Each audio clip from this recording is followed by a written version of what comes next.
This is episode 481 of the Locked On Texas Rangers podcast. We're here today to talk about the Rangers' new bench coach, how he's going to help turn this offense around, a little bit about Aaron Zavala and his health scare that nearly ended his pro career before it even started, and also a little bit of a shout out to a former Texas Rangers manager. All that plus World Series talk coming up on this episode of Locked On Rangers. Let's get into it.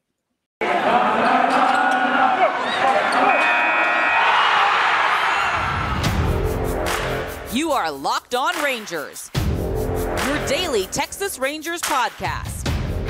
Part of the Locked On Podcast Network, your team every day.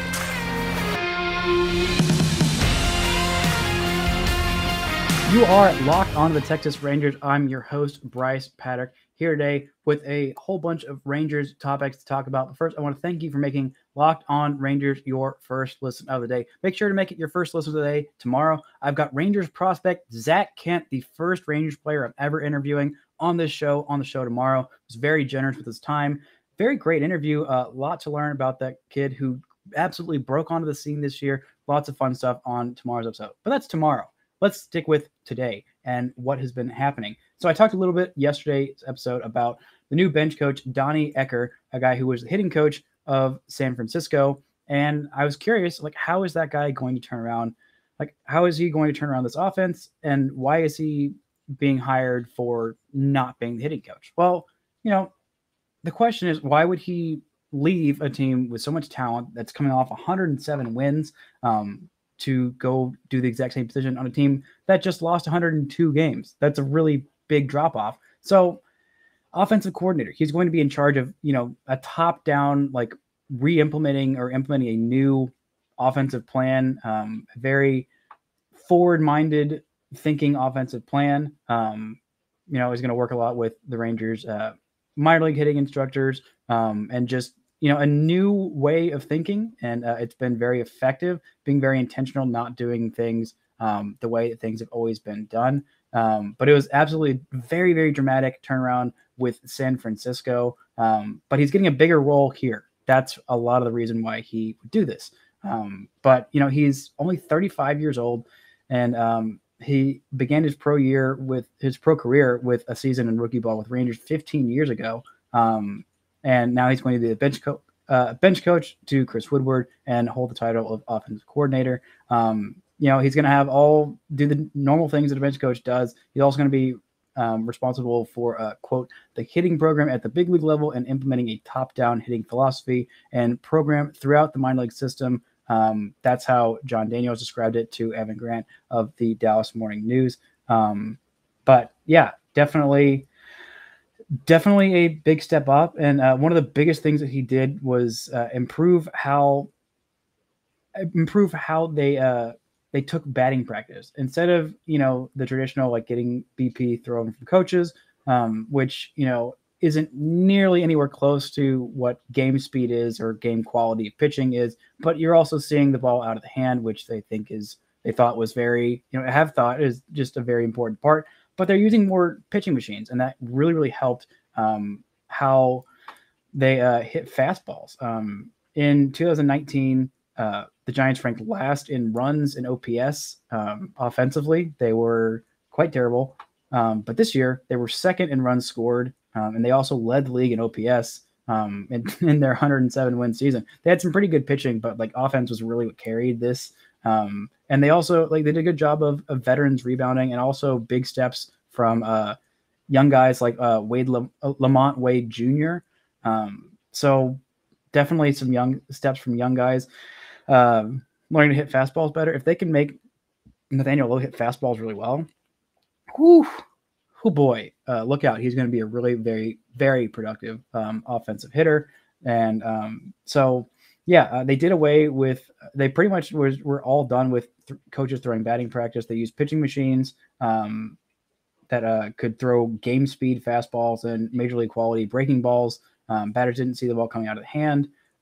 But coaches couldn't come anywhere near to what the quality of pitching is at the major league level. So they thought it was a little more helpful, and obviously it produced results. So I'm interested to see how it's going to look at the Rangers level, but it could be fun. could be exciting. Definitely a change. Definitely something new was needed for sure, because the Rangers offense was not good enough. It was the worst in the American League, one of the worst in baseball. It was very hard to watch, and there's nowhere to go but up, especially downhill in the back half of the season. Things really took a turn when Joey Gallo wasn't there, and Adolis Garcia wasn't absolutely destroying baseballs at the level he did when he first came up. Also, if they can get Adolis Garcia to be a little more consistent, that would be great. He already hits fastballs well. He hits a little bit of breaking stuff. Maybe they could work on the changeup stuff. That's really, he continued to struggle there against changeups. He hit sliders and fastballs really well, but you're going to pick only 2 pitches to hit well in the modern game of baseball. Sliders and fastballs, it's a pretty good choice because there are a whole lot of sliders and fastballs. But yeah, definitely excited to see what can happen there with him. Going to be a new change and going to be fun. So I want to talk a little bit about Aaron Zavala, the Rangers' second-round pick, who the slot bonus, I believe, was $1.8 million for his pick, and he signed for about half of that. And why that happened, there's definitely a lot of confusion there. It also allowed the Rangers to sign some of their lower draft picks, lower round picks that they didn't think were going to be assignable, especially not at their slot value, but they were able to sign them over slot value. He was a 38th overall pick. And he flirted with, he had around a 300 batting average and 400 on base in his very, very small sample size of his pro career so far.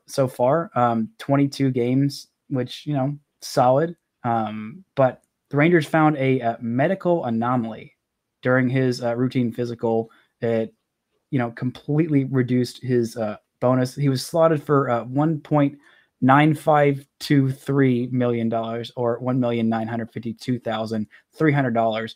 But he got less than half of that at $830,000. It was kind of like a good faith arrangement because they weren't sure he was ever going to play baseball again. And so there was a mass at the top of his cervical spine. On first look, the first diagnosis said it wasn't cancerous, but that was the end of the positive development. Zavala, who he's 21 years old, turned 21 in June, was told that he couldn't play baseball again and that soon it would be difficult for him to walk. It was pretty shocking for, a guy who was super healthy and was just selected with the 33rd overall pick or 38th overall pick, excuse me. But still, definitely shocking to have that come about. But as Zavala said, it was a whirlwind towards the end of fall instructs. I don't know if there were words to describe what it was like. Nothing was certain anymore. I didn't know what to expect. I only knew that what I had and what I had that I was going to have to deal with. It was discovered on Tuesday, just 5 days before the signing deadline, this growth was. And so they went and got a second opinion, of course. And it was a little more optimistic, but not that much more optimistic. But the Rangers, under current MLB rules, they could either lose the pick entirely or offer Zavala at least 40% of his slot. So they went a little bit over that. 40% would have been $780,000. They went $100,000 more than that. The Rangers would be, if they did that, then they'd be entitled to a compensation pick in 2022 if he didn't sign. And, that's just kind of what it was. And at that point, if they offered him at least that, I'm sure he would have definitely taken it. But he had more important things to worry about, like figuring out what the heck was going to happen with him. Is either take a smaller bonus or, continue to seek, other doctors, third opinions, fourth opinions, or just like maybe, forgo nearly $800,000, which would be really tough. But it was a very emotional situation, and a very difficult situation. I think the Rangers and Aaron handled it as best as they could. But apparently things have gotten much better. He is playing baseball, and, he flew out to Los Angeles to go get more medical evaluation. It wasn't until about 2 weeks after he signed, Zavala and the Rangers got significantly better news.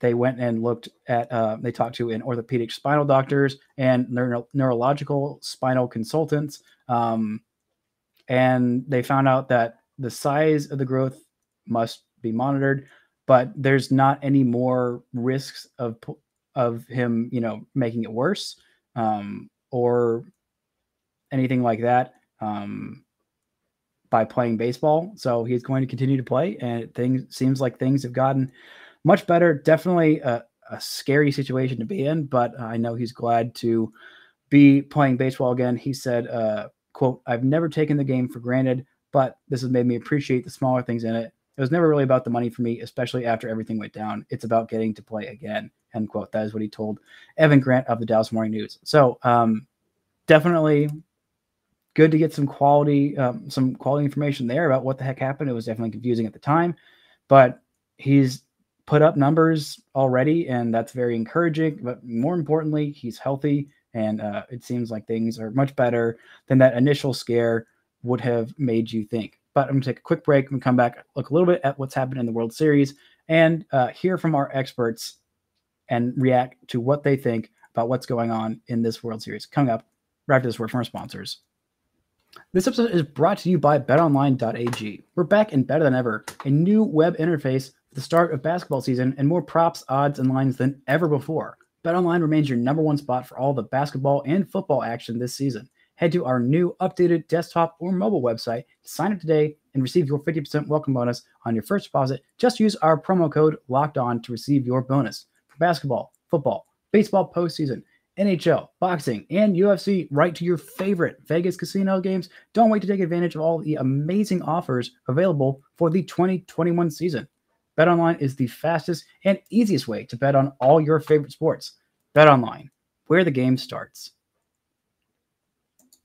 Now, let's hear what our Locked On insiders have to say about what happened in the Astros coming back and bringing this series back to Texas, back to Houston for a Game 6, extending the baseball season a few more days. Let's hear their take on this weekend's World Series action.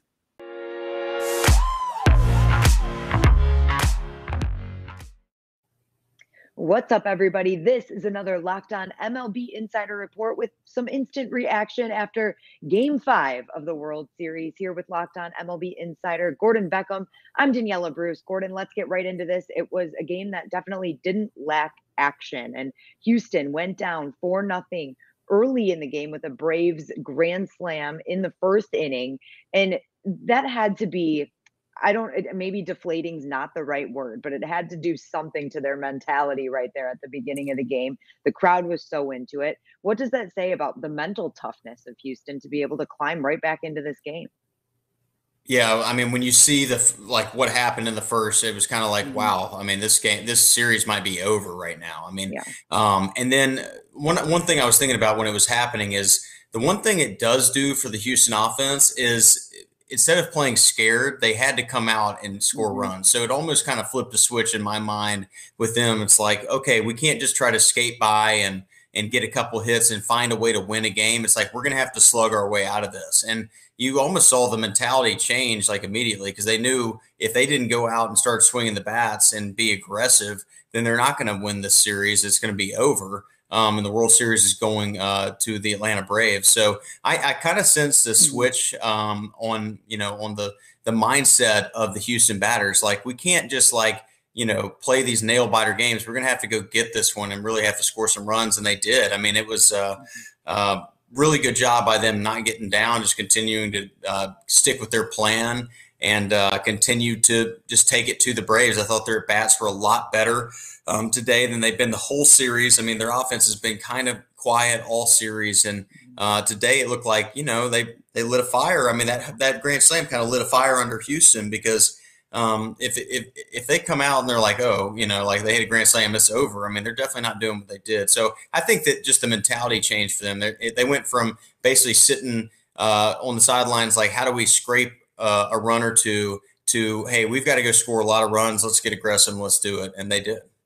And Dusty Baker making some changes to the lineup, which is bold in this scenario, an elimination game. How obviously it worked, right? So what did you see that actually helped Houston in this scenario? Well, I mean, they moved Bregman down, and I hear you when you say it was bold, but at the same time, it's like they hadn't been really swinging the bats well. So, like, the only option is like, okay, are we going to just continue doing what we're doing? Definition of insanity, everybody knows it, right? So that's why they switched it up. I think it was a good move, and you had Correa hitting third, and then Gurriel hitting fifth, which is kind of normal for Gurriel, but Correa moved up in the order. He had a good night. And then Bregman moved down to seventh. I mean, it was the lowest he's hit since 2017, I believe. I think that what it showed is that Dusty's not afraid to make a decision that's going to help his ball club. And Bregman did well down there. I think obviously he's going to be grinding on his swing. I mean, he hasn't had as many swings this year as he has in years past.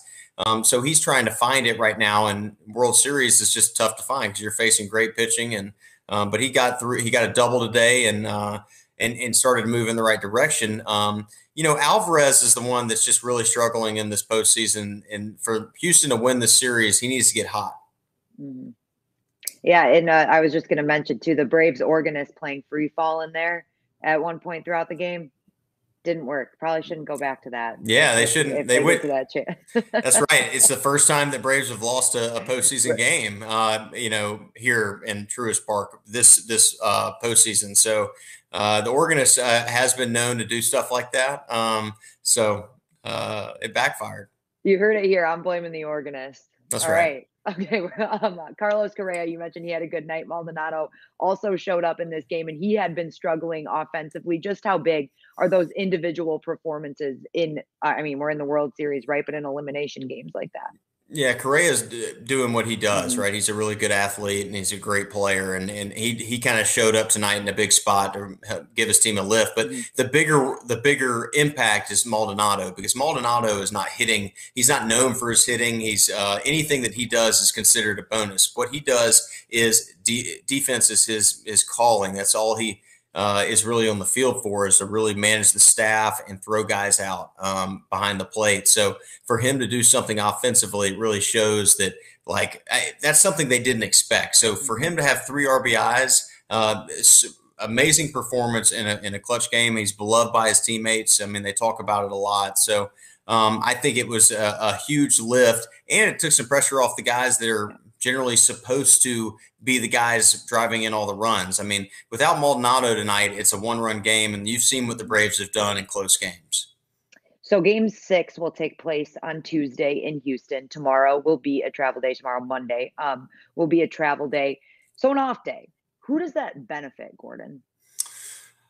I don't think it necessarily benefits anybody at this point. I mean, I know nobody really wants to take off days at this point. I mean, we're two games away from deciding the champion, the World Series champion, and I don't think either team. I think they'd rather go to Houston tonight and play tomorrow. I mean, that's honestly how I feel. But it's the World Series; you get an off day. I think that it's probably good for the Braves because Houston's offense got kind of hot tonight. Give them a day off. Maybe there's a little bit of rust coming off that day off on Tuesday, but it's definitely not good for Houston because they got rolling, and now all of a sudden they got to sit at home tomorrow and just work out or whatever at the field. So I would say it benefits the Braves because they've shown that they can come back after a loss and have a good a big game. So.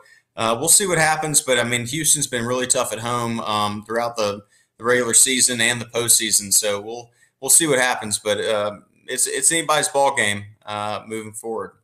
If it was Houston's choice, they'd probably want to fly back and play the game right now in just a few hours. So That's right. Yeah, I can understand not wanting that off day, but so pitching matchup. What do you think we're going to see for Game 6? Well, you're going to get Max Fried for the Braves. I mean, he's been their ace all year. He really didn't pitch well the last time he was out there, but he did give his team 5 innings of good baseball to basically save the bullpen. So he's going to be rested and ready to go. I would expect that he would do better than he did the last time. And then you're probably going to get Luis Garcia. I don't know if you're watching the game afterwards. You watching at home, but Dusty Baker said that they were thinking about going Urquidy, but since he went into the game, they're going to go for Garcia, it looks like, on short rest. 3 days rest, young pitcher. He can probably bounce back better than most, but he is a young pitcher, and it'll be kind of uncharted waters for him. So interesting matchup to see. I mean, the Braves would have the edge in terms of the starting pitching, but this is anybody's game. I mean, and Houston's playing at home, and I'm sure Minute Maid Park is going to be, really, really loud on come Tuesday. So, like you said, anybody's game. This series has been very hard to predict, at least for me. I can't seem to get a grasp on it. I don't know exactly what's going to happen. But do you have any predictions for these last two games? How do you think this series is going to end? I kind of thought it was going to end tonight. I mean, it just seemed like the Braves had all the momentum in the world, and they hit that grand slam, and it's like, okay, this is their year. And then the Houston does what they do. They hit. They threw well. I mean, the bullpen was lights out when they came in. So pitched a lot tonight. And I still think that the Braves are just a team they're a team of destiny. I don't know. It's just they've been playing really well. They find a way to bounce back. I just get the sense that they're going to win. I don't know if it's going to be Game 6 or Game 7, but I just can't see them losing 3 in a row. All right, everybody. Well, we will have more on this series coming later this week as the teams travel back to Houston to decide on a champion. And for everything you need to know leading up to that, make sure you follow both teams, Locked On Astros and Locked On Braves. For Locked On MLB Insider Reports, this has been Gordon Beckham and Daniela Bruce. Locked On, your team every day. That was great stuff from Daniela and Gordon. Absolutely very insightful, and, made a great point. I didn't think the Braves were going to lose that last one either. But it's Game 6 tonight. The pitching matchup is exactly as they said it. But let's get into what happened a little bit of this weekend. Luis Garcia in his last start had a really decent start. It was the best starting pitching matchup we've had this series so far. Ian Anderson went 5 hitless innings for the Braves. Luis Garcia went 3 2/3 innings, did walk 4, but he only allowed 1 run, struck out 6 different Braves, looked really good there. Like I said, on 3 days rest, he's a younger pitcher, very young. I believe he's a rookie this year. And, definitely hasn't been in the league for a very long time, 24 years old. But this is his second, this is really his first full season in the big leagues. So, it's going to be interesting to see how he bounces back. He did pitch in 5 games last year, only 1 start. This year, 155 innings, a 3.48 ERA in 28 starts, 30 total games. But, it's going to be a very good matchup. Max Fried has been nails all year. Last game, I felt like the stat line was a little unfair to him. He pitched well enough, but he kept on getting, singled to death.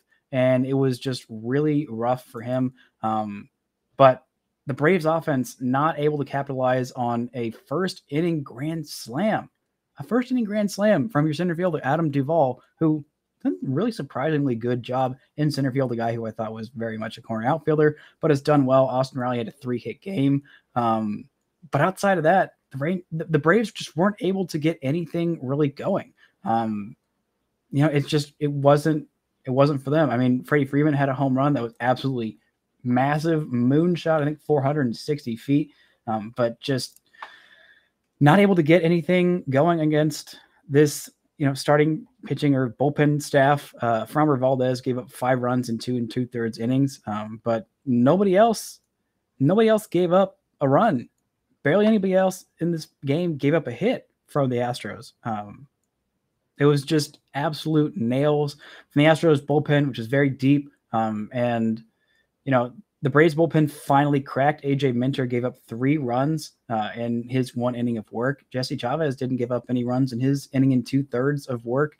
And of course, Drew Smyly got smacked around a little bit in 3 innings, 2 runs, but did strike out 5. It's just weird to see Drew Smyly, 1 or 2 years removed from being kind of terrible on the Rangers to somehow pitching in the World Series multiple times, not just 1, but multiple. I don't know. I'm just very confused and perplexed by it. Also, I want to give a shout out to former Rangers manager Jeff Bannister. The Diamondbacks hired him as their bench coach. So he's going to be back around the game of baseball. That happened on Monday night. So congrats to him. Glad he's going to be back around the game. Good manager for the Rangers. Did great things in 2015, 2016. But ultimately, after those teams kind of went into a rebuilding mode. It was time for the Chris Woodward show. But that's going to do it for this edition of Locked On Rangers. Be sure to make tomorrow your first listen of the day, Locked On Rangers. I've got Rangers pitching prospect Zach Kent. A great show for you tomorrow. Very, very excited about that. First Rangers player I've had on the show, or Rangers prospect, or just professional baseballer in general. So I'm very excited about that. Interview turned out great. Episode is great. You'll really, feel good about rooting for him. The guy wasn't on a whole lot of prospect lists, so we got into a little bit of that, a little bit about, turkey hunting, which I didn't expect, but it's fun to learn new things. I learned a whole lot from him. But that's going to do it for this edition of Locked On Rangers. And until next time, don't forget to enjoy baseball.